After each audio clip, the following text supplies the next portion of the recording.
অনেক দিন পর আজ একটু লং ড্রাইভে বেরোলাম। ওহ, যা গরম পড়েছে! গরমের হাত থেকে বাঁচতে শহরের কোলাহল থেকে যত দূরে যাওয়া যায় তত শান্তি। আর সবুজ গাছপালা দেখলে আমার মন তো এমনিতেই ভালো হয়ে যায়।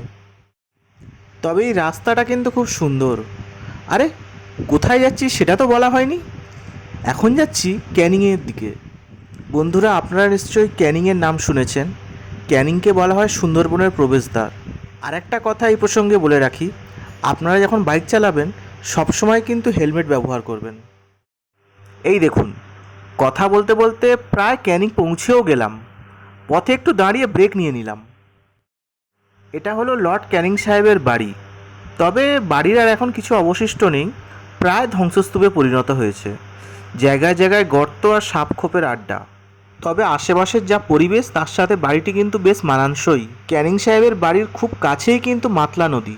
শুনলাম আগে নাকি জলপথেই সবাই যাতায়াত করত, তবে এখন মাতলা নদীতে চড়া পড়ে গিয়েছে। শুনলাম ক্যানিং সাহেবের বাড়িটিকে নাকি হেরিটেজ সাইট হিসাবে সরকার ঘোষণা করেছে।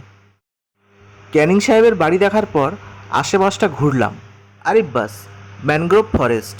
এই জন্যই তো ক্যানিংকে সুন্দরবনের প্রবেশদ্বার বলা হয়। সাথে মাছের ভেড়ি।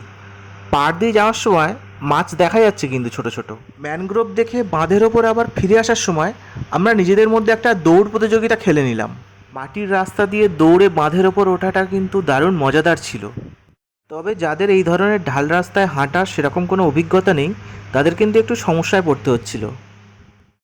তবে সে যাই হোক, আমরা সকলে এটা খুব এনজয় করলাম আর একে অন্যকে দৌড়ানোর জন্য খুব মোটিভেট করলাম। বন্ধুরা, আপনারা চাইলেও কিন্তু ক্যানিং থেকে ঘুরে আসতে পারেন। জায়গাটা কিন্তু খুব সুন্দর। আর যদি আপনারা গরমকালে আসেন, খুব ভালো লাগবে জায়গাটা। আপনারা চাইলে রেলপথেও আসতে পারেন, শিয়ালদা থেকে ক্যানিং লোকাল ধরে সরাসরি ক্যানিং।